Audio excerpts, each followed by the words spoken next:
I've given at another senior center probably maybe 4 presentations on Ukraine going all the way back to February. This is kind of a compilation of all that information into one package. And the presentation is about 30 minutes long, and I've got slides, and so I think you'll find it pretty current. And this is the topics that we're talking about. Background as far as myself goes, I'm a retired military.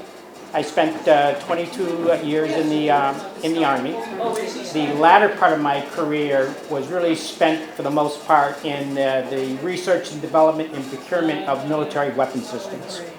The last 7 years of my military career was spent in the Pentagon. I worked for the Chief of Staff of the Army and also the Secretary of the Army as far as weapon systems procurement goes for Army systems. And the last assignment was with the Star Wars program that was started by President Reagan back in the 1980s. This was a program that was designed to provide an umbrella defense capability against the incoming Soviet missiles and rockets back in the Cold War days. That gave me an awful lot of international business experience. So when I retired, I got into a business called Business and Government Services. Let me just go back to this for a minute. And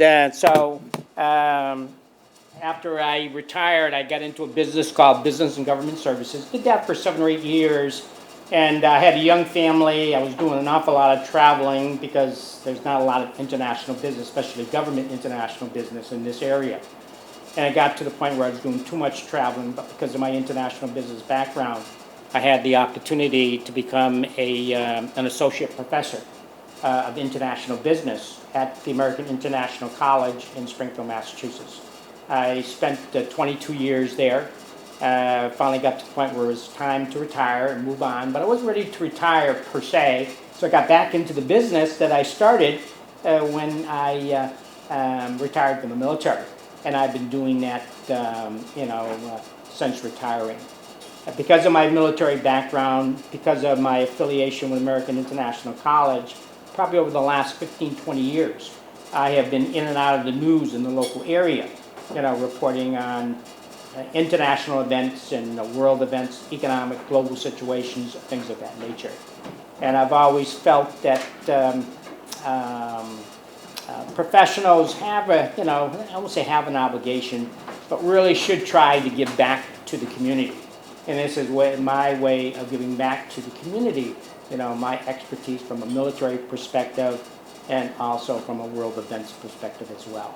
I talked to a whole host of organizations in the local area about topics like Ukraine and North Korea and Iran, and I've talked about NATO. Recently I gave a talk on oil and oil prices, which was very, very, very interesting, as to why do, the prices fluctuate the way that they do. So that's basically where I come from. I don't have a political agenda. I don't give a presentation with any political agenda in mind. My main intent is to provide as much information as I can to you on the topic, for instance, today we're going to talk about, which hopefully will help you to be better informed and also to make your own decision as to what's going on. After the presentation, I'm more than willing to stay around and answer any questions that you may have. To me, that's my favorite part of the presentation, to see what's on your mind. If I didn't already address it in the presentation, during the discussion period, I can do that. And generally sometimes the presentation itself will be 30 minutes, and the discussion afterwards will be 45 minutes to an hour. And sometimes you have to truncate it. That's simply because there's another event scheduled, because people are interested in what's going on. So hope you enjoy the presentation and you find it informative. Again, this is the format that we'll follow.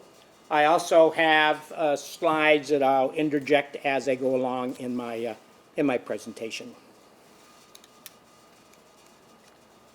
Okay, so let's begin.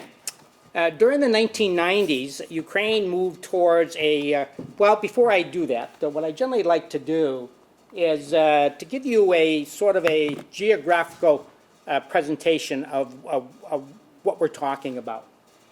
This is a map of the former Soviet Union that collapsed in 1991. When it collapsed, it broke up into 15 separate republics that went their separate way. The largest one is the Soviet Union, or what we now call today the Russian Federation, generally referred to as Russia. Another 5 republics formed down in the western part of the former Soviet Union, generally referred to as Central Asia, and that includes countries like Kazakhstan, Uzbekistan, Turkmenistan, Kyrgyzstan, and Turkmenistan, Uzbekistan, Kyrgyzstan, and Tajikistan. So those are generally referred to as the Stanish countries that form the central part of Asia. Basically, the Muslim speaking portion of the former Soviet Union. And then you have 3 countries that have been in and out of the news over the years between Russia and 2 Middle Eastern countries. Iran back here, right here, and Turkey up in this area right in here. And those 3 countries are Georgia, Armenia, and Azerbaijan. And then finally, the last 6 countries were these countries up here in the western part of the former Soviet Union that borders on Europe.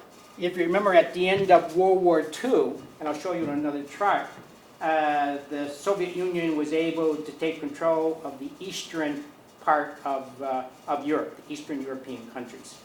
And so today we have those Eastern European countries that are part of Europe, but also these 6 republics that decided to identify more with Europe than with the Russian Federation. And it includes the Baltic states of Estonia, Lithuania, and let me see, it's Estonia, it's Latvia, and Lithuania.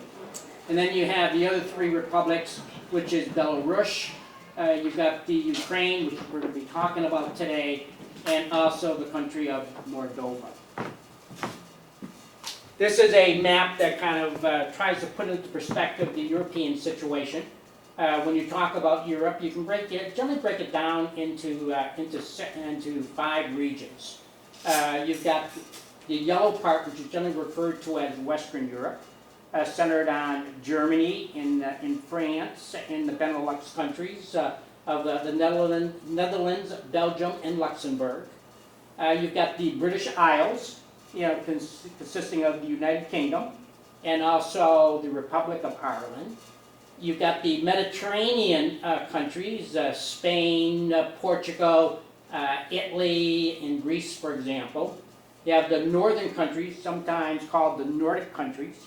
That includes the Scandinavian countries of Denmark, Norway, Sweden, and Finland. Finland is not a Scandinavian country. Many people think that it is, but it's really not.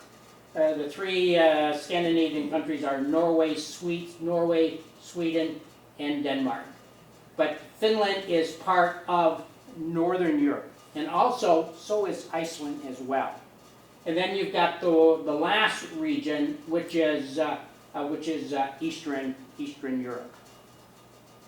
Now, this chart here is an interesting chart because it is Eastern Europe. Prior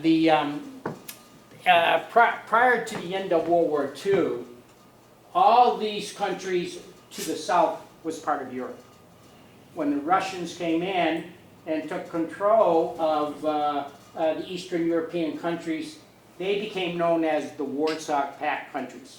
We're talking about countries like Poland and the Czech Republic, and Slovakia, which back in those days was known as Czechoslovakia, Hungary, the Yugoslavian countries, Romania, and Bulgaria. In this area between the black line, which is now the Russian Federation, is the 6 former republics, Soviet republics that I mentioned earlier. You got the Baltic states up here, Estonia, Latvia, Lithuania, the country of Belarus, Ukraine, and Moldova.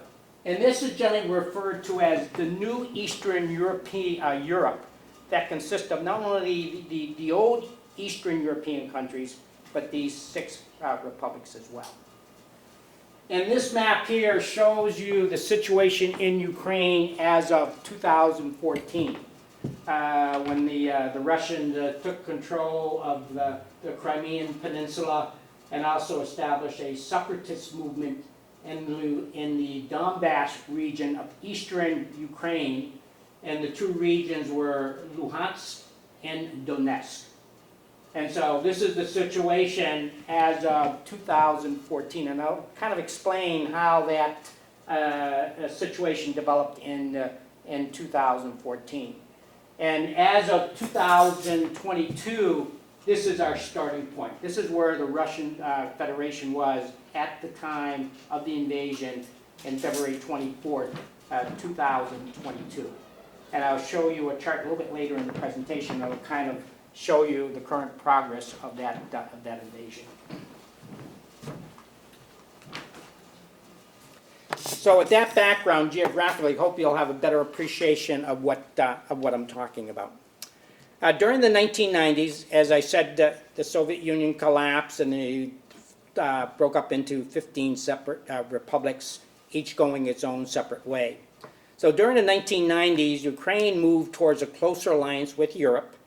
This proved to be a bumpy road moving forward, with growing pressure from Russia to align with the East and move away from the West, that is, Europe. The Ukraine presidency of Viktor Yanukovych moved in the Russian direction in 2013, but faced strong Ukrainian pro-European protests. Matter of fact, it actually led into a riot in the capital of Ukraine called Kyiv. The capital was Kyiv. President Yanukovych fled the country and asked Russia, matter of fact, he fled to Russia, and he asked President Putin at the time for assistance in returning his government to power in Ukraine.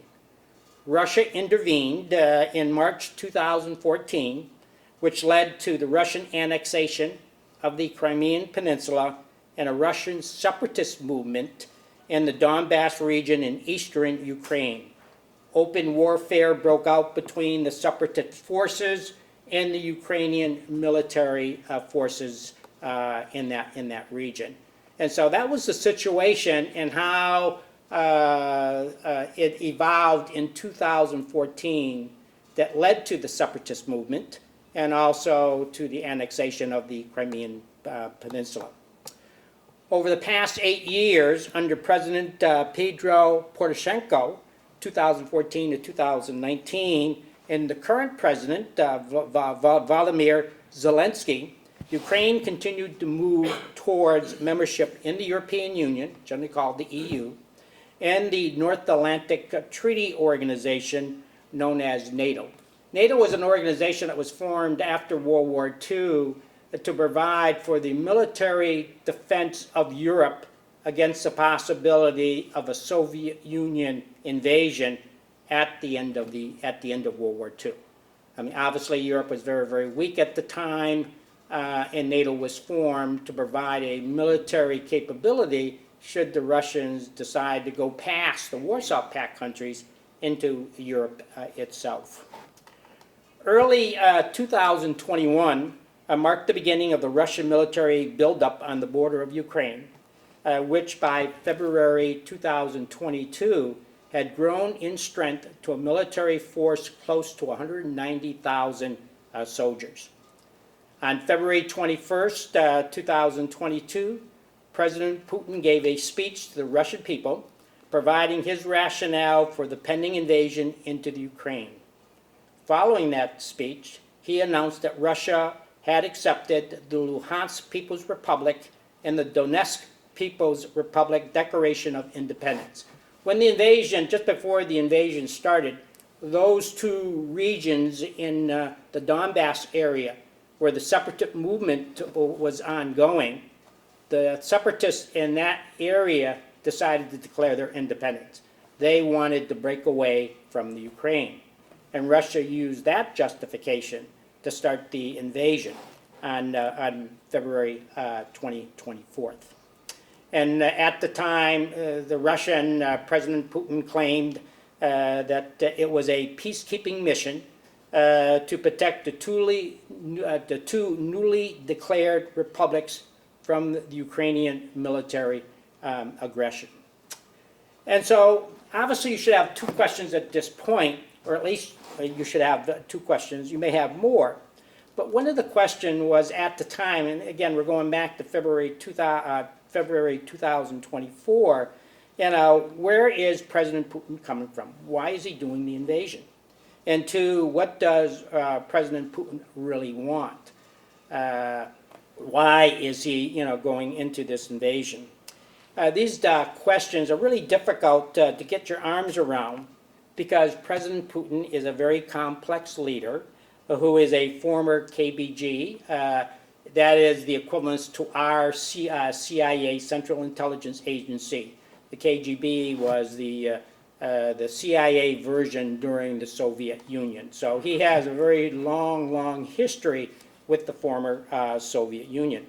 And there is no question that that influenced, his decision to invade, especially when you go back to his February 21st speech, where he says not only were the Ukrainians and the Russian people closely aligned, but he also said that that he thought that when at the time of the collapse, that the Russian leadership really made a decision in allowing the 15 republics to go their separate way. That the Russian Federation should in fact kept tighter control on how those republics broke away, which sort of gives you some vision that he really has aspirations that even go beyond the Ukraine, possibly rebuilding in some shape or form the former Soviet Union. I think that the answer to these two questions begin with President Putin's speech, like I said, to the Ukrainian people, where he talks about, eventually wanting to go back to the old Soviet Union way of doing business. President Putin also feels that it is time for Russia to resurface as a global player and get the recognition and respect that it deserves today. Today, it has a nuclear weapons capability comparable to the United States. Matter of fact, it's slightly larger than ours. It's been estimated, intelligent estimates has their arsenal at about maybe 5,000 to 6,000, and we're about 1,000 less as far as our capability goes. But again, two very comparable capabilities, more than enough to destroy the world if a nuclear war ever broke out.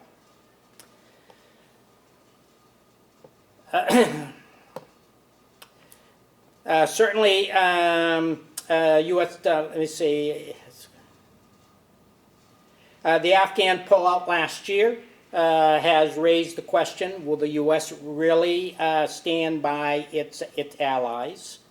With China in its court and a large financial currency reserve, if you do any research, you really find that at the end of the Crimean invasion in 2014, Putin at that time really had a longer range plan. He eventually wanted to be able to go farther into the Ukraine.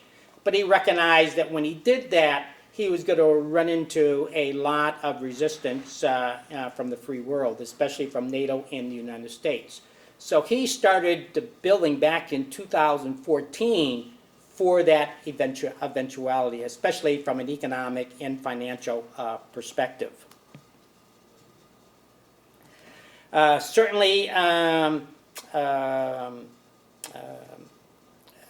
I think that's the rationale that Putin uses today, that he can probably in the long run survive the economic sanctions that the United States and Europe was imposing on Russia because of the invasion. I mean, here it is, the 153rd day of the invasion, and the invasion doesn't look like it's anywhere near ending in the foreseeable future.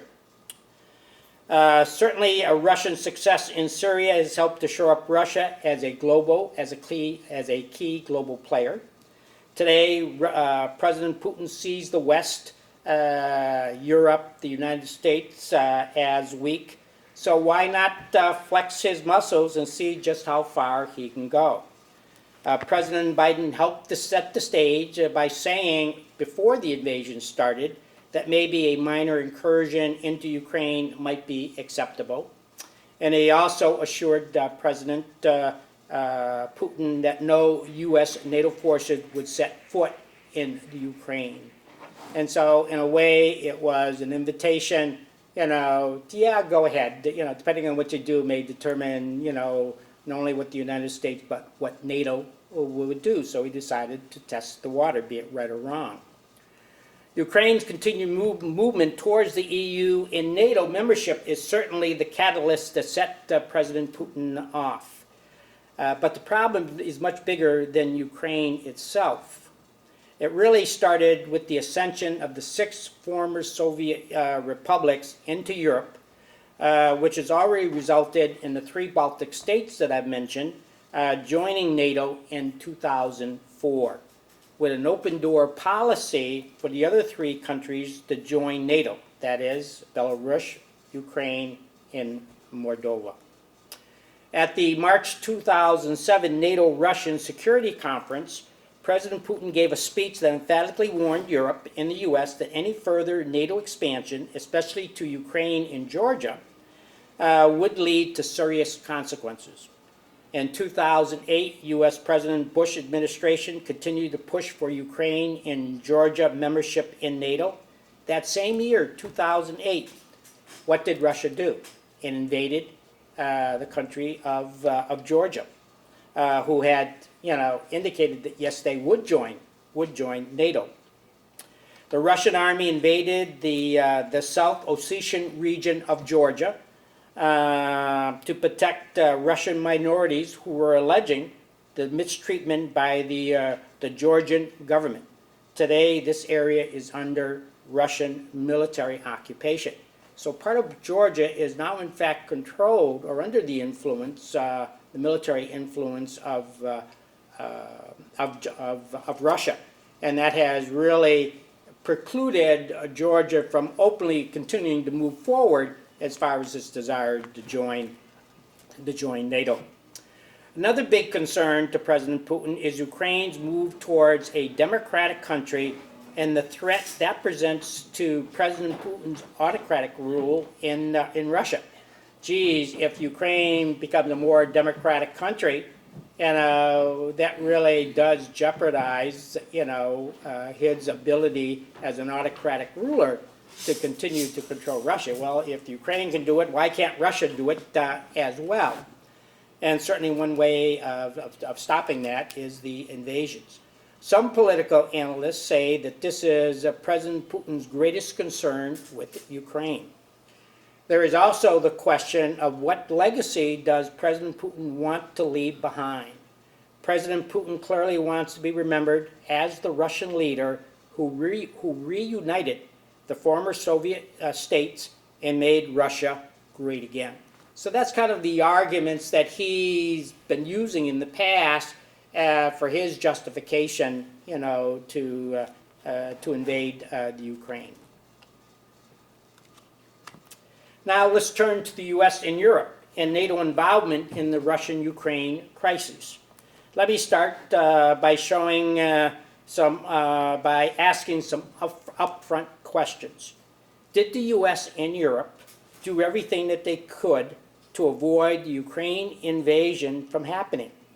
Could more have been done by U.S., NATO, and European forces back in 2014 when Russia annexed the Crimean Peninsula and the military supported the Russian separatist movement in the Donbass region? Clearly, nothing was done back in 2014. Maybe something should have been done. And if it had, we would not see the invasion that occurred in February of this year.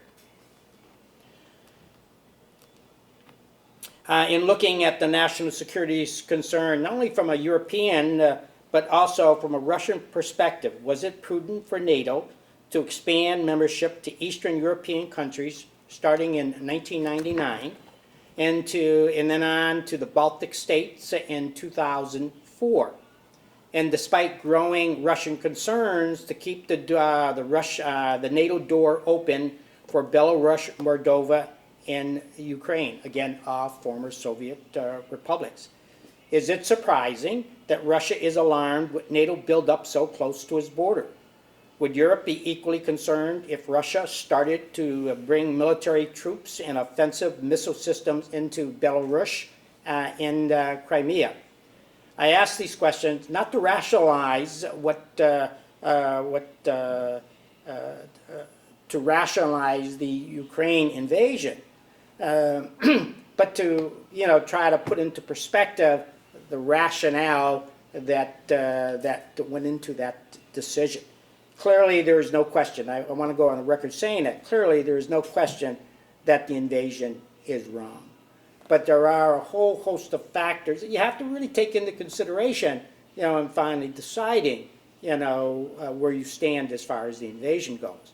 Was the United States back in the 1960s wrong when when the Soviet Union put, offensive missiles in Cuba that could reach the United States? That, as you recall,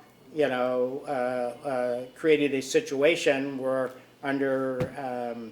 that almost led to a third war exchange between the Russians and the United States, because the president at the time, President Kennedy, did in fact give Premier Khrushchev at the time an ultimatum: take the missiles out of Cuba, or you will, be facing a potential nuclear confrontation with the United States. Fortunately, Russia decided to move the missiles out. Were we wrong back in the 1960s timeframe? U.S. and Europe did reject President Putin's demand made in December 2021. And the essence of that demand is stop expanding NATO, especially with former Soviet Union states, that puts NATO forces on the border of Russia. And also maybe reconsider the Eastern European states that have joined NATO, because they likewise present a security threat to the Russian Federation.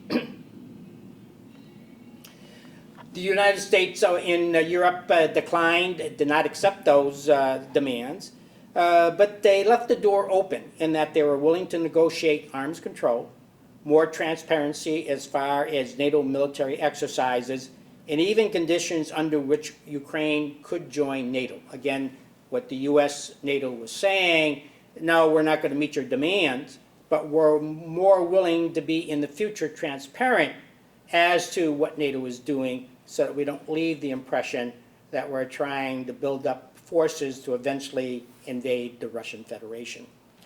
Today, the U.S. and European response continues to be unified and to push for a diplomatic solution to end the crises.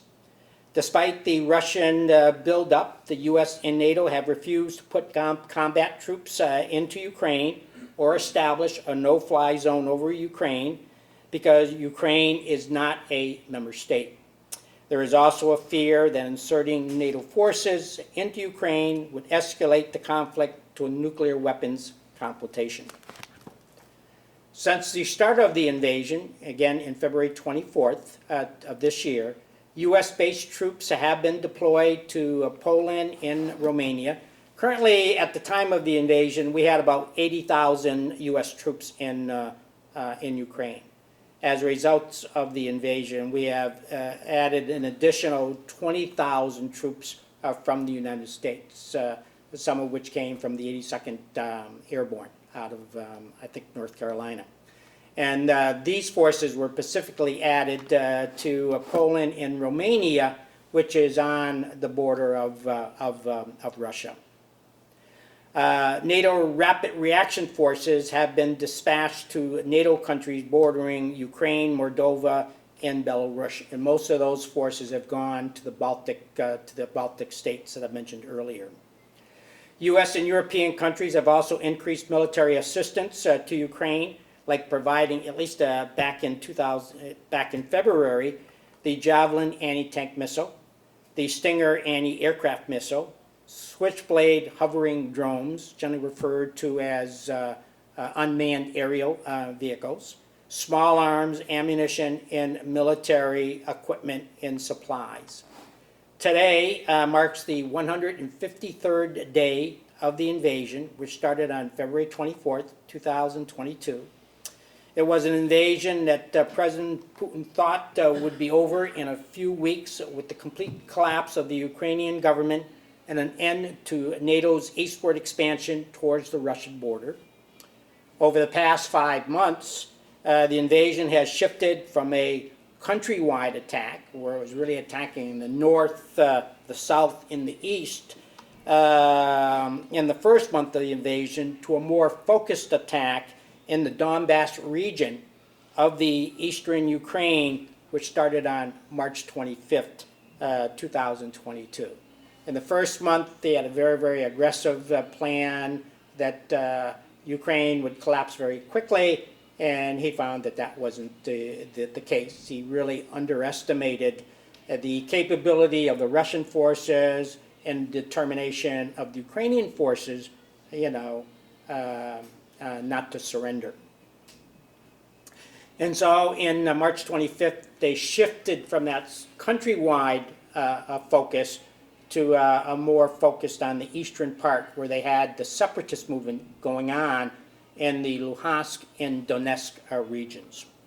As of July 4th, 2022, the United Nations has reported that more than 14 million Ukrainian civilians have been displaced since the start of the invasion, with more than 8+ million of these civilians fleeing the country, most going to Poland.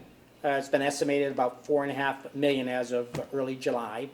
And the Russian Federation estimated at 1.4 to 1.6 million refugees, some of which were actually forced to migrate to Russia. Since the shift in the invasion to Eastern Europe in late March, as I said earlier, more than 2.5 million civilians have returned to Ukraine in and around the capital area as the battle shifted from sort of the center of Ukraine, especially around the capital area, to the eastern border. Then that freed up, made it more possible for civilians to move back into their areas. Everything that I've read is a majority of the Russian people who are fleeing the country right now have a long-term desire to come back to their country. You certainly can see that since late March, 2.5 million Ukrainian civilians have come back into the country. As of July 4th, 2022, the UN has verified 4,889 civilian deaths, of which 335 were children, with an additional 6,263 civilians injured, of which 521 were children. To help with Ukrainian refugees relief, U.S. President Biden, gets back to a discussion I had at the start of the presentation, announced on March 24, 2022, that up to 100,000 Ukrainian refugees would be accepted into the United States under the Uniting Ukraine program. As of June 2022, more than 71,000 Ukrainian refugees had entered the United States, with roughly 15,000 coming under the United Ukraine program. The difference between 71,000 and 15,000, roughly 55,000, represents Ukrainians that have come in under a visa that was already in process prior to the invasion, or actually have fled the country and been able to work their way to the southern borders of the United States and trying to enter in through our immigration borders. Ukraine continues to shock the Russian military forces and the rest of the world with a steadfast determination to drive out the Russian forces from its country. Increased military weapons from the U.S., NATO, and Europe, like the long-range heavy artillery, the long-range heavy artillery Holisters, the high mobility launch artillery and rocket system. You hear about it every day in the past month, the HIMARS. The Harpoon anti-ship missile system, which has been very, very effective as far as trying to protect the seaport of Odessa. And the Phoenix Ghost aerial drone, which is a new addition, which is a more sophisticated aerial drone that has a longer range and a higher explosive capability, so it can take on bigger and bigger targets. And these are all certainly helping the Ukraine military to hold the line against the advancing Russian forces, and could even eventually lead to a counterattack by the Ukrainian forces. There's even been some overtures, not just counterattack as far as Ukraine itself, but even possibly within Russian territory as well. But as the Russian forces dig in for a but as the Russians dig in for a long, drawn-out war, it is slowly gaining control of the Donbass region of eastern Ukraine. And you can see the purple circle there that indicates where their concentration is. One time it was pretty much countrywide. Now it's in this eastern part of the country, in the Donbass region. In mid-July, Ukraine forces had to withdraw from the Luhansk region. So one of the two regions that involved the separatist movement, the Russians have been able to finally gain control of that area. You see it's indicated by the green arrow.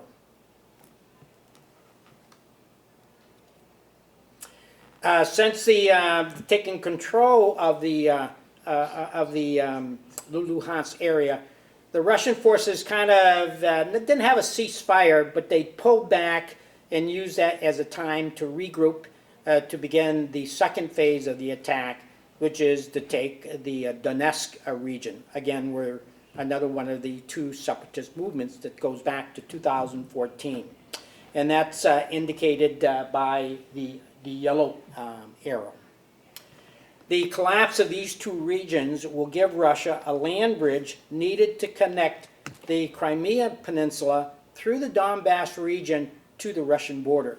And you can see it's indicated by that brown dotted line. And that seems, at least for the present time, seems to be the thrust of Russia as far as Ukraine goes. Not only to maintain control over Luhansk and Donetsk, but create a land bridge all the way down to the Crimea Peninsula that it annexed back in 2014.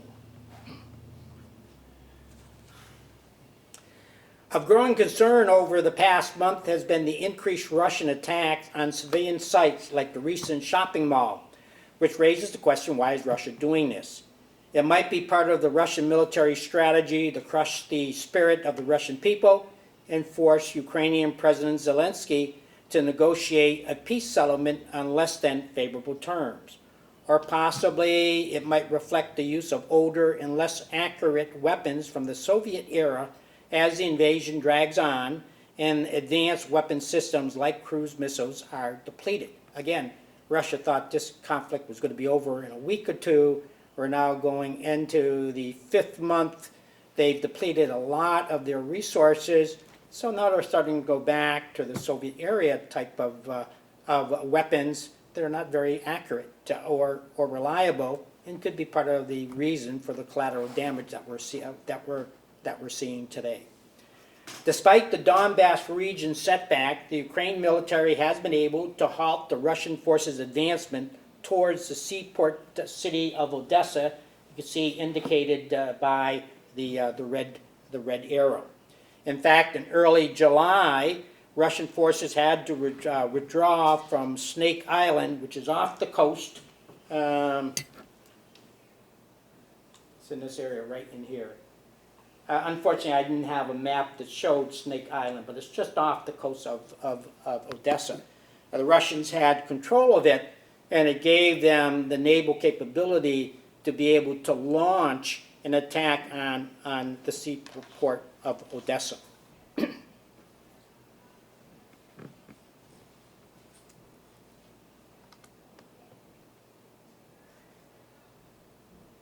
Russia at the time declared that the withdrawal was a show of goodwill on their part, while Ukrainian forces claimed the withdrawal was due to Ukrainian artillery and missile bombardments.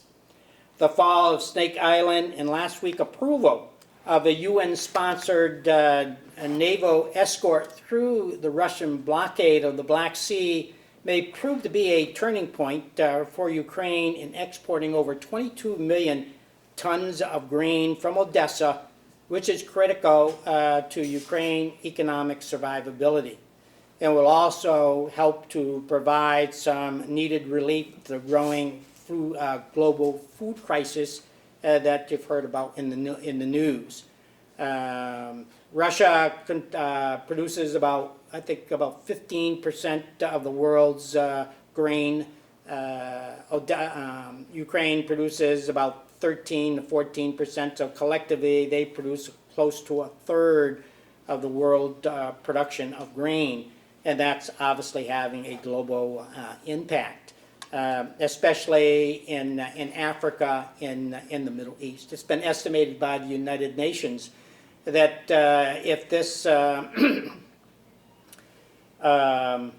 if the embargo that the Russian had imposed on Ukraine, along with the U.S. economic sanctions, are not lifted, that there could be starvations for upward close to 180 million people on a worldwide basis. Note, this 22 tons of grain that I mentioned is part of last year's crop of 107 million tons. 2022 summer grain harvesting is about to start, and it's estimated that it'll only reach about 70 million tons, which means their production has been cut in half because of the invasion by at least a third. And up until recently, assuming that this naval escort, UN naval sponsored escort works, will allow that grain to get out. If not, then it could intensify the food crisis that the world is now experiencing.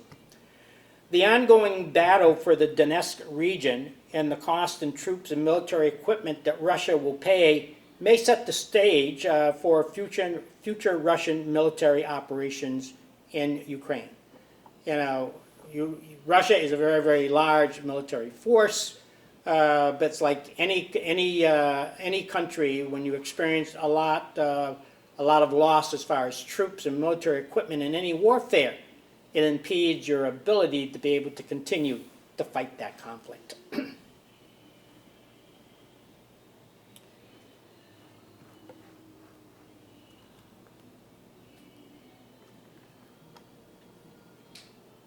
Like I said, the ongoing battle for the Donetsk region and the cost in troops and military equipment that Russia will pay may set the stage for future Russian military operations.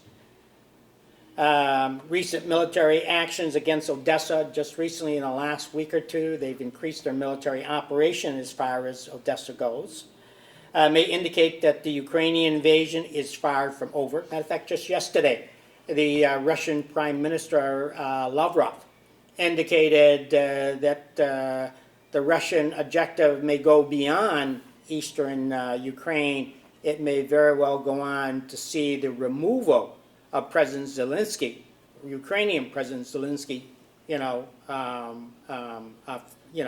overthrow of the government, and that could be a very, very protracted war. Of questionable if they'll really be able to do that based on the first month of their operation, where that was their intent, to collapse the Ukrainian government. But it raises the issue that the conflict may not be over in the foreseeable future. President Putin may also have objectives beyond Ukraine. Maybe it's Moldova.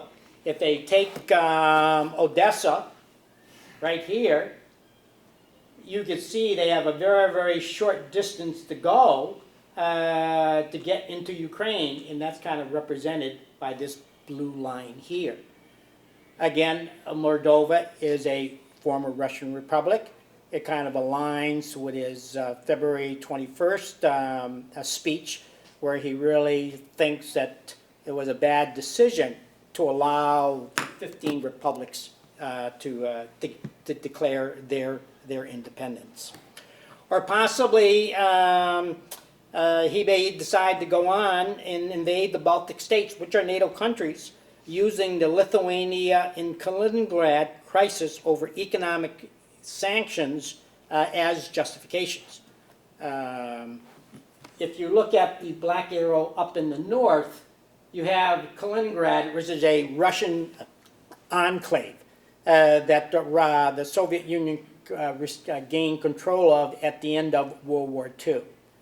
And Lithuania has taken the position, well, the economic sanctions against Russia is equally applicable against Ukraine, against Kaliningrad as well.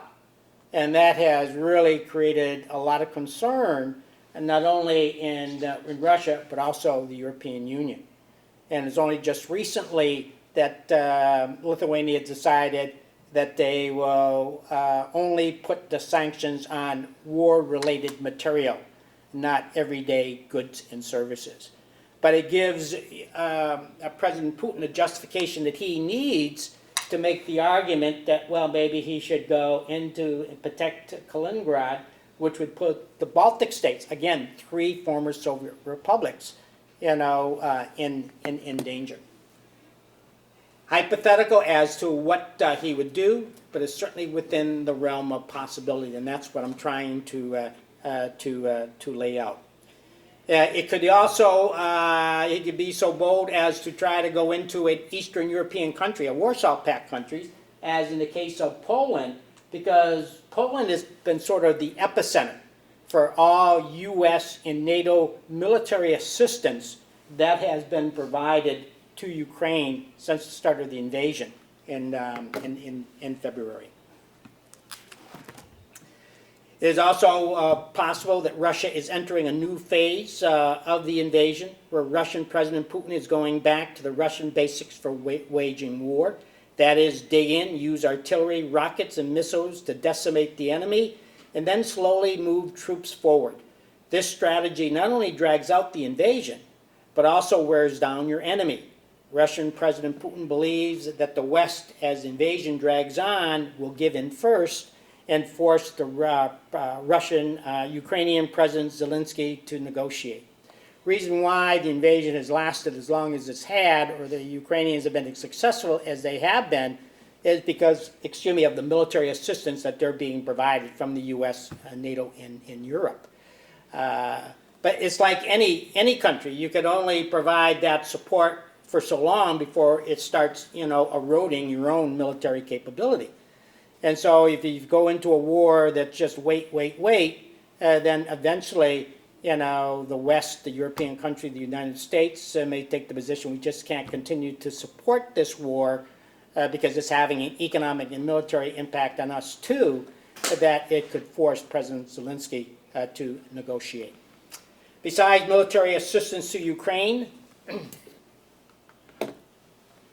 NATO, at its last summit meeting in June, made a major decision to increase NATO forces on high alert from 40,000 troops to more than 300,000 troops. In addition, NATO will forward deploy troops, munitions, and other military equipment and supply to Eastern European NATO countries by the end of 2023. This is really significant because it signals NATO's concern that Russian aggression could spill over to NATO countries in Eastern Europe. One reason why we didn't put troops in Ukraine is because we were trying to avoid a nuclear confrontation. And it's within the realm of possibilities that the Russian Federation, is willing to take that chance by invading a NATO country. In response to Russia's aggression towards Ukraine, Sweden and Finland did submit their applications to join NATO in late May 2022, but ran into a stumbling block when Turkey raised an objection to their admission based on these countries harboring and supporting PKK, which is the Turkestan Workers' Party, which Turkey considers a terrorist group. NATO approval deemed doomed at the time. However, after several rounds of negotiations, Sweden and Finland signed a memorandum with Turkey on the recognition of PKK as a terrorist organization. On July 5th, 2022, the 30 NATO countries approved Sweden and Poland's accession into NATO and sent their application to their respective government for ratification. Even though NATO as an organization approves it, they still have to send it back to their respective governments for ratification. That's the final step for admission. And depending on the country in question, that can be done rapidly, but it also can be done, over a period of a year or two. So it's not something that happens overnight. Canada was the first NATO country to ratify their application. They did it the same day that accession was approved, which was July 5th. It appears that Turkey may not ratify their application, despite the memorandum, because the two countries have refused to extradite PKK members who were both in Sweden and in Turkey. Matter of fact, Anne Lind, the Swedish Prime Minister, said, "We will not agree to any extradition unless there is proof of terrorist activities. There's no reason for Kurds to think that their human rights or democratic rights are at risk." A significant factor contributing to the Turkey's decision to lift its initial objection was U.S. President Biden's announcing at the Madrid NATO conference in late June of this year that the U.S., subject to congressional approval, would approve Turkey's purchase of new U.S. F-16 fighter jets and modification kits for its current fleet of F-16 fighters. And so one of the reasons why Turkey decided not to stand in the way of these two countries joining was the fact, off on the side, they reached an agreement with the U.S. to buy U.S. jets. Surprisingly, President Putin is not concerned with Finland and Sweden joining NATO, but will respond in kind to any new threats, especially in terms of future troops and military infrastructure buildup in the two countries. So he is virtually saying, I won't stand in the way, even though I raised concerns in the beginning, as long as you don't put troops, as long as you don't have military infrastructure buildup in terms of missile sites, for example, and military equipment, that he won't do anything. But if they do, then he will do in kind whatever actions he feels appropriate.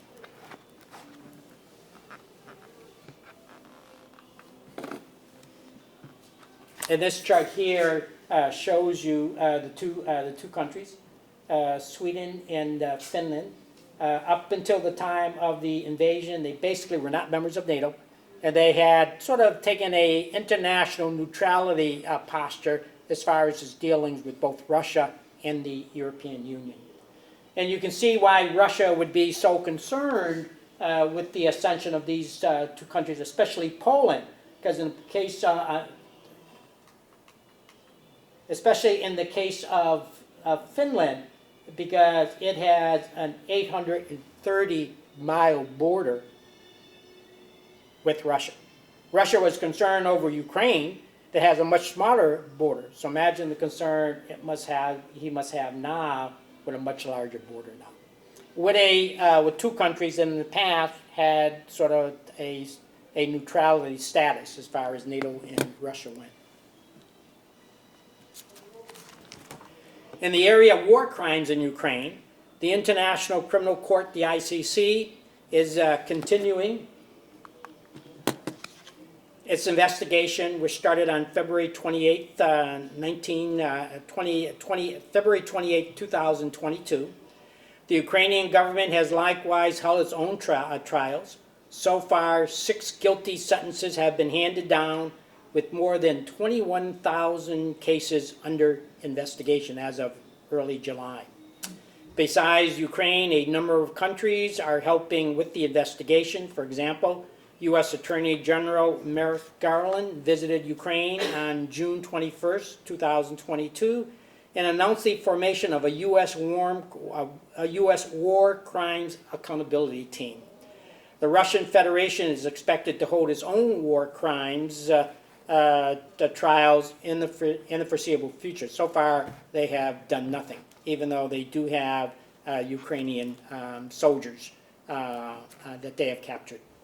As of today, well, take that back. As of today, 4 Americans were killed while fighting Russian forces in Ukraine.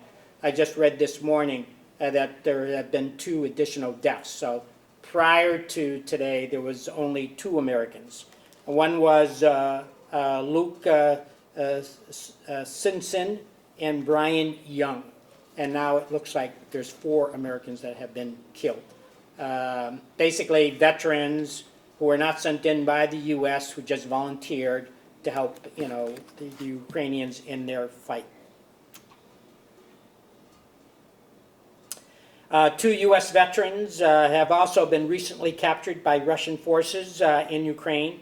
Russians seized these soldiers as soldiers of fortune, mercenaries, and as such are not subject or don't fall under the Geneva Convention as being prisoners of war, which means if Russia wanted to, they could try them as mercenaries. They could be sentenced to life imprisonment, and they could even be given a death sentence as well.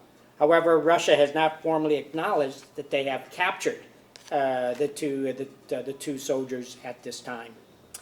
On July 6, 2022, former Russian President Dmitry Medvedev, in response to the ongoing ICC investigation against Russia for alleged war crimes in Ukraine, released a statement that said, "The idea of punishing a country that has one of the largest nuclear potentials is absurd and potentially poses a threat to the existence to humanity.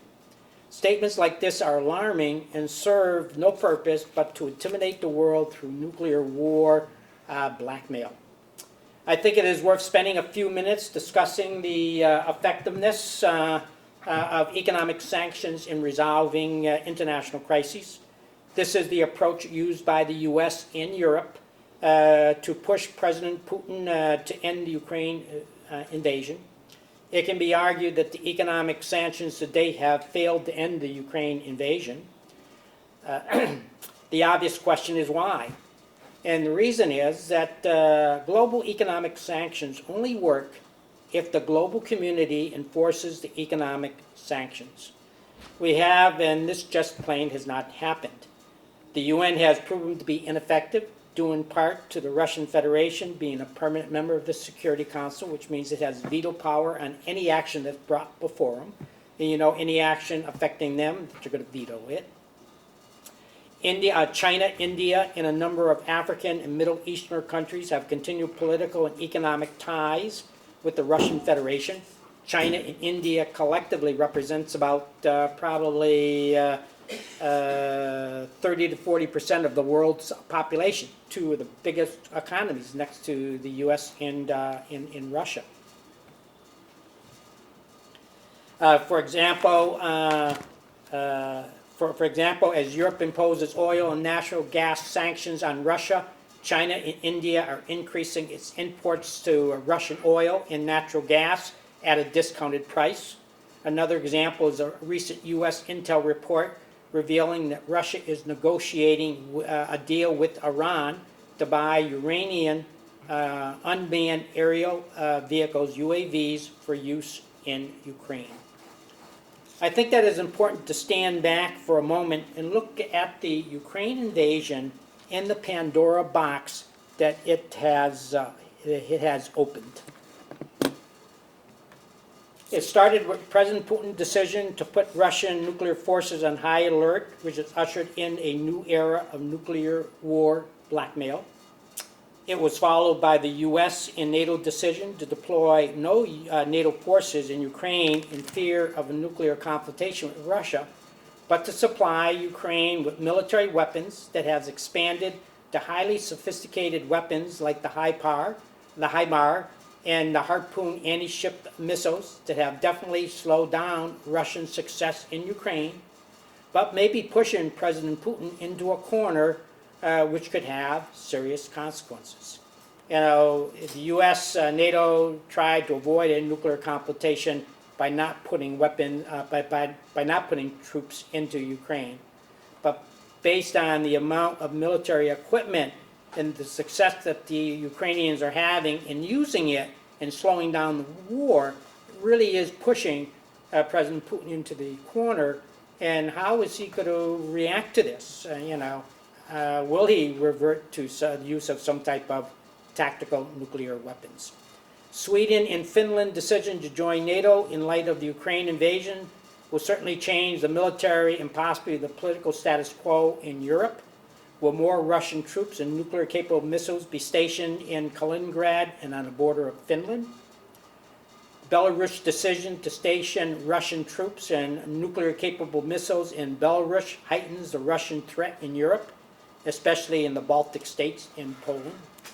The U.S. and European economic sanctions have played a major role in the current global food market, have contributed to skyrocketing oil prices, and may trigger some type of action by Russia over Lithuania's economic sanction restrictions against Kaliningrad, a Russian enclave. In response to the global economic sanctions, will Russia retaliate by seizing Western-owned assets and businesses in Russia from those countries imposing the economic sanctions? Russia really hasn't done that yet, even though the West, especially the United States and Europe, has seized a lot of Russian assets in their country. The economic sanction has pushed Russia and China closer together, which will present a global challenge, and some would say even a global threat to the West. The economic sanctions has also resulted in Russia negotiating with Iran for unmanned aerial vehicles for use in Ukraine. Earlier this month, the EU opened the door for Ukraine, Moldova, and Georgia to join the EU. What are the implications as the EU takes a more active role in the military defense of Europe? And finally, what impact will the Ukraine invasion have on China's decision to invade Taiwan, which is a whole another issue. Matter of fact, I gave a presentation, I think a couple of months ago here on that crisis. So as results of the invasion on February 24th, it's opened up this Pandora box, and you can see the gravity of it and the unknown future consequences of it. Let me close my presentation with several closing remarks. On July 4th, 2022, dozens of countries and international organizations met in Switzerland to discuss plans for rebuilding Ukraine after the invasion. More will follow on the price tag and who will bear that cost. Ukraine has estimated that it will cost $750 billion to rebuild Ukraine. Who's going to pay for that? Two, the Biden administration, U.S. Congress has authorized over $45 billion for military assistance, economic and humanitarian aid to Ukraine in its fight against the Russian invasion. It is imperative that the Biden administration holds the Ukrainian government accountable as to how these funds are spent. There is a growing concern that the U.S. and NATO military weapons may be falling into the hands of Ukrainian criminal gangs and are being smuggled out of Ukraine to unknown destinations. 3, NATO just released its 2022 defense budget figures for its 30 members, which showed a 1.2% increase in real term dollars. The lowest growth rate in the last 8 consecutive years.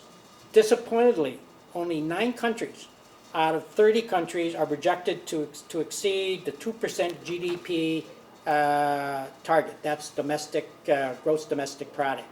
Each country said that when they joined NATO, they would give up to 2% of their GDP to support the NATO activity. So far, as of at least this current year, only 9 out of 30 are doing that. Greece comes in first at 3.76%. The United States is second at 3.47%. The UK is 2.12%. France is below the 2% at 1.9%. And Germany, two of the largest economies in Europe, Germany is at 1.44%. This is really alarming in light of the Ukraine invasion. NATO expansion with Sweden and Finland, which has an 830-mile border with Russia, and the projected increase in NATO forces on high alert from 40,000 to 300,000. So looking into the future, the cost of NATO could significantly increase as a result of the invasion. My last point, well, let me make one more point as far as the NATO budget goes. U.S. President Trump made a major push in 2017 to get NATO members to provide their fair share of the NATO budget. And he received an awful lot of criticism as a result of that, not being supportive of his NATO allies. But at that time, only 4 countries out of 29 countries were meeting the 2% target. At the end of his term in 2021, 10 out of the 30 countries had in fact contributed 2% or more. And I think you can see how important going into the future that not just 9 or 10, but all the NATO countries meet their financial obligations to NATO. My last point is China is certainly watching the U.S. response to the Ukraine invasion. What action does the U.S. need to take now and in the future to deter China from invading Taiwan? If China does invade Taiwan, what will be the U.S. response? Are we going to see the exact same thing unfold that's currently happening, with the Ukraine invasion? And I don't think that world economic sanctions are going to have the same effect on China that it has on Ukraine, because too much of the world today is really dependent, much more so on China than on Russia. So that's the presentation. It took a little bit longer than I wanted, but hopefully, it gives you a better understanding, what's going on in the invasion and what the foreseeable future looks like. I would like to open it up to questions if anybody has any questions. I have a question about the sanctions with regard to oil and gas revenues that Russia is now getting compared to what they got before. Because when they're selling the oil and gas now to, where was it, China or China, India. It's discounted, so they're not getting the same amount of revenue through those sales, and then in Western Europe, that revenue has dropped. So I guess I'm questioning, how much that's going to make a difference in their overall economy over time. Well, certainly over time it's going to have an impact. But that brings up really an interesting point. When the invasion first started and the U.S. and Europe decided to put economic sanctions, you would expect that one of the first sanctions that they would have put in place was on oil and natural gas. But they did not. They exempted it. So they really was giving President Putin the resources that he needed to finance the invasion. Yeah. As the invasion dragged on and more pressure was placed on Europe, hey, you guys can't continue to buy oil and natural gas, they finally decided, I think as of the end of the year, they will pretty much be reliant on other sources from Russia. But during the interim, you know, Russia has been able to keep its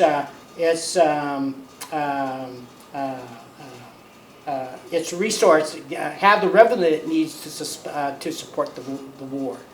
Now, yes, it is being discounted. That is having an impact, and we're just going to see, you know, how long it takes before he's willing to bend. Putin is taking the position right now that he can outweigh the West, because in the end, countries around the world will continue to buy Russian oil and natural gas. It is I think the second or third largest exporter of oil and natural gas around the world. It also produces about 11 million barrels of gas today, which is about 10% of the world's global supply of oil. So even at a discounted rate, he is literally taking in billions of dollars every day. Because even though the West isn't buying it, China is buying it, India is buying it, African countries that in the past couldn't afford to buy it because of cost can now afford to buy it. Same thing with the Middle East. So it's a waiting game. I think Putin has decided that, you know, he can outweigh the U.S. In Europe because as it drags on, the economic and military drain on these countries, they likewise have limited resources, and it'll get to the point, you know, where they'll just have to make the decision that we can't continue to support the Ukraine initiative, and that will put pressure on Zelensky to negotiate, and it will be from an unfavorable position. With the end results, I don't see Russia giving up any of the territory that it's currently gaining, and it looks like they've at least got that land bridge all the way up to the Crimean Peninsula, and may even go on to Moldova. Yes, next, another question. I had a question. At the beginning, you said there was 2 of the areas that the U.S. said was okay for him to do this to. When did that happen, and who did that?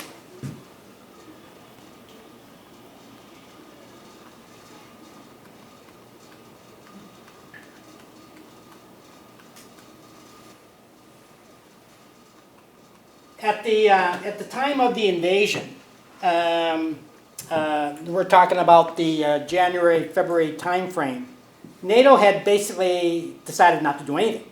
They're just waiting to see what Russia was doing. And the decision was made that they were not going to move troops into Ukraine. And President Biden also made a public announcement that at the time it was later corrected that maybe a minor incursion into Ukraine might be acceptable if it, you know, prevented a major military confrontation. And then he also made reference to the fact that the U.S. and also NATO would not put military forces. So you got to look at it from Putin's perspective at the time. He really didn't know what NATO or the U.S. was going to do. And when the President of the United States comes online and says, hey, gee, maybe a minor incursion might be acceptable, and the two,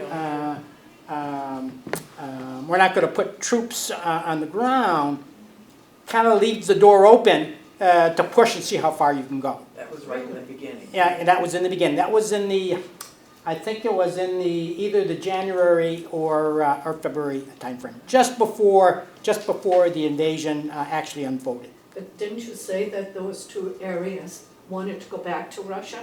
Yeah, those two areas, they declared themselves as the Luhansk Democratic Republic and the Donetsk Democratic Republic. But in international law, an area within a country, they can declare their independence, but it has to be recognized by that government. And if it's not recognized by the government, in the case of international law, then it is not considered, you know, a legitimate declaration of independence. President Putin used it as his justification amongst others, to go into Ukraine because both those republics had asked Ukraine for their, asked Russia for assistance. Well, was that the population that asked for that, or was that a little group of government? That was the separatist movement. So it wasn't a popular That's vote right. of Did the not people. necessarily represent the general consensus, of the people in the area. Yeah. Same thing happened with the Crimea Peninsula. Russia moved in its military forces in 2014, declared that a referendum that that international UN, for example, declared really an illegitimate referendum that ended up successfully passing. And based on that referendum, even though it did not necessarily represent the general consensus of the population, Russia used as the reason for the justification. So again, they're using the separatist movement within these two regions who declared their independence, not necessarily representing the general will of the people, and Russia used that as its provocation to move into Ukraine. Did the exact same thing with Georgia. There was in South Ossetia, which is closely aligned with South Ossetia, which is in Russia. They alleged that the Georgian government was oppressing them, and Russia used that as justification to move in to the region because of that Russian minority, and ended up military occupying that portion of Georgia to the present day. So Russia looks for justifications, for the actions that they take. Like, I would not be surprised if for the foreseeable future they use Kaliningrad up in the north as justification because of what Lithuania is doing in terms of economic sanctions, of using that as justification to start some type of a military confrontation in the Baltic states. And those Baltic states are members of the Soviet, the former Soviet Union. Is most of the war that they're doing with Ukraine defensive? I don't hear of anything where they're really going after, trying to bomb Moscow or any of those these missiles that we're sending to them that are supposedly going. Why don't they go after? Okay. If you listen to the news, especially in the last week or so, you start to see tidbits of that type of discussion going on. Just a little bit. The U.S. and NATO took the position that they did not want to put NATO forces into Ukraine, but they felt an obligation to provide a defensive capability to Ukraine to help fight against the invading But not Russia. aggressive. But they did not want to give them offensive capability in the case of, for example, aircraft. It's only been in the last month or so, in the last month, where they've given them more sophisticated weapons like artillery and drones and the HIMARS and advanced air defense systems. Their idea is to try to prevent Russia from taking over Ukraine, but at the same time not provoking the situation even worse by providing military weapons to Ukraine that they then could use in a defensive manner to, say, attack Russian assets in the Ukraine. So they have The nothing fear on their is own. that would lead to some type of a nuclear confrontation that they're trying to avoid. And President Zelensky is taking the position, hey, I don't want to give up any territory, and I'm willing to fight to the bitter end. So you give me the weapons, and I'll go out and I'll attack, Russian forces, not only in Ukraine but in Russia itself. And Europe and NATO and the U.S. and Europe is saying, no, we don't want to do that because we could really open up a Pandora box, which is a nuclear exchange of some Right. type. If Putin's taken out, is there people behind him that will just jump into his place? You just never know. There's been a lot of grumbles that there's a lot of dissatisfaction, not only on the political side, the military side. But he has very, very tight control over the Russian, government and people. You say, why don't the people, raise up in arms? And part of the reason is because they control the communication, the propaganda, in the country. And so the Russian people they hear, oh, geez, Europe, and they've been thinking since the end of World War II, the NATO and the U.S. is trying to use Ukraine as provocation to launch an attack on Russia. And when you get the President of the United States, and again, I'm not trying to pick on the President of the United States, but when you get the President of the United States that says Putin should be taken out of power, he said that, I think, in the March-April timeframe. And then the Secretary of Defense said that we need to destroy the military capability of Russia so that they can never launch an invasion like this again. All that type of language goes into their propaganda machine that the United States is out to destroy them. And, and that can really rally your people around you, regardless if they like you or not. Good example is Zelensky. Everybody talks about Zelensky as far as being a great hero. The salvation of Ukraine, maybe even Europe, against the invading Russians. But prior to the election, he was not a very popular president. He had made a lot of promises when he was elected that he was going to stop corruption, he was going to have open and free elections, he was going to improve the economy, made a whole host of promises that at the time of the invasion, he was not, fulfilling. And the indications were that the upcoming election, he was probably going to end up losing. The invasion started today, started on February 24th, and overnight, because of his strong leadership and his ability, to present himself not only in his own country but internationally, has really, made him into a hero, for his country. So I would expect if they had an election today, he would end up winning. Same situation in Ukraine. In Russia. You got a similar situation in China, North Korea, in Iran. When you control all the communications, and people are brainwashed into one way of thinking, a leader like Putin becomes a lot more popular than you would really anticipate, despite the increasing military casualties of both killed in action and wounded in action. But they see the U.S., NATO as a much bigger threat. I think what's so frightening about this whole presentation is that if you look farther down the road and you're listening to the news, China is getting more and more aggressive as far as taking military action against Taiwan. And that the U.S. position is we don't want to put troops on the ground because of a nuclear confrontation with China. That kind of opens the door for China to say, well, maybe it'll be a walk in the park here too, if the U.S. is not going to put troops on the ground because they don't want a nuclear confrontation with Russia. Yeah. So that's our next, crises that we may be facing in the foreseeable future. And it could be as early as next year. Any other questions? No, thank you. Hope you found it informative. That's bad news. I'm glad I'm on this side of.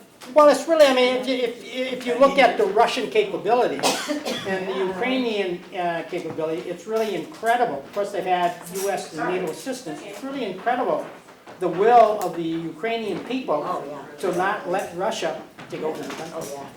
So it's quite remarkable. I really don't understand, though, how it's going to come to a head and how it's going to end. Okay, what's going to, well, if... It's not. Right now it's a waiting game.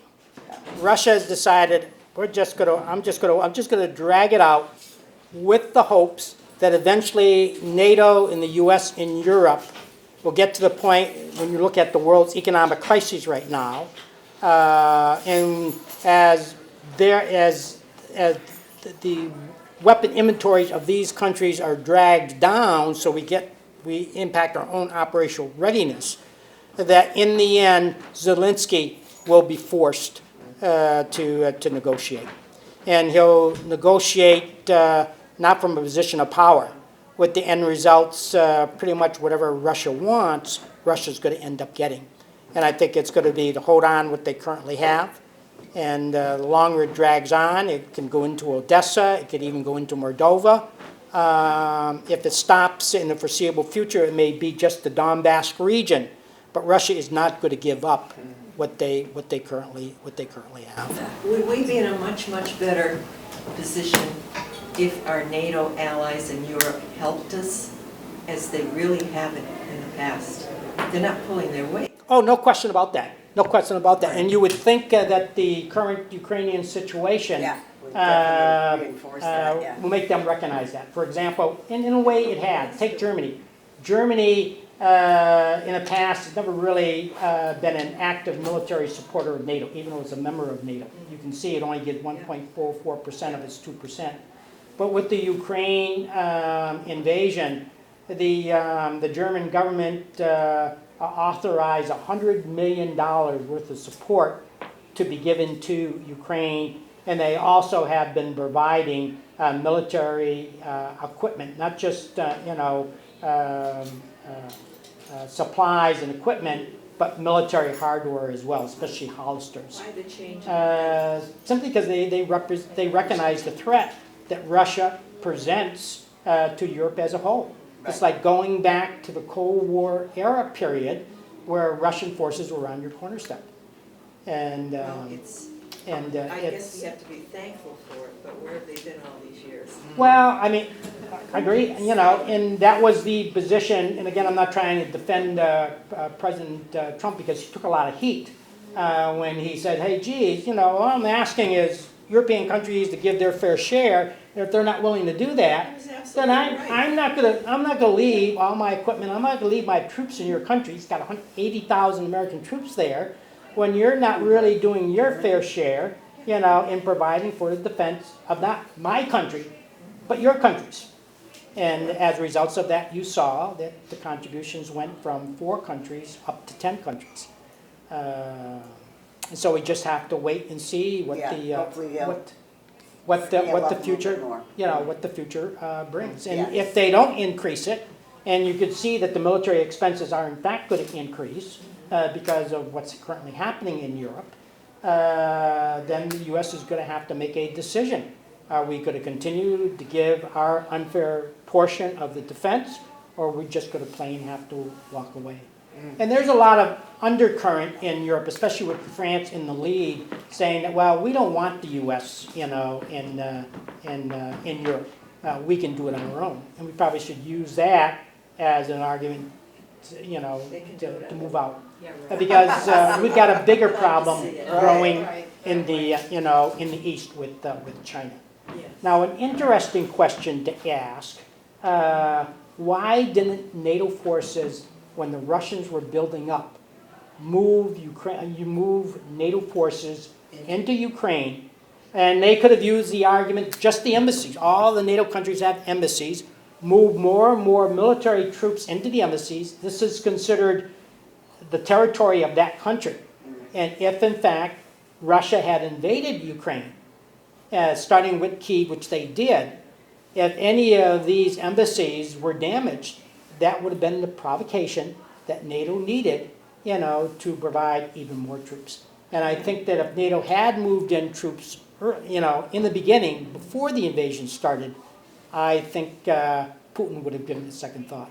Because he would have recognized that he wasn't taking on Ukraine, he was taking on NATO. And NATO has far superior military capability than They Ukraine wanted us does. to do it. So. But Putin sees Thank you.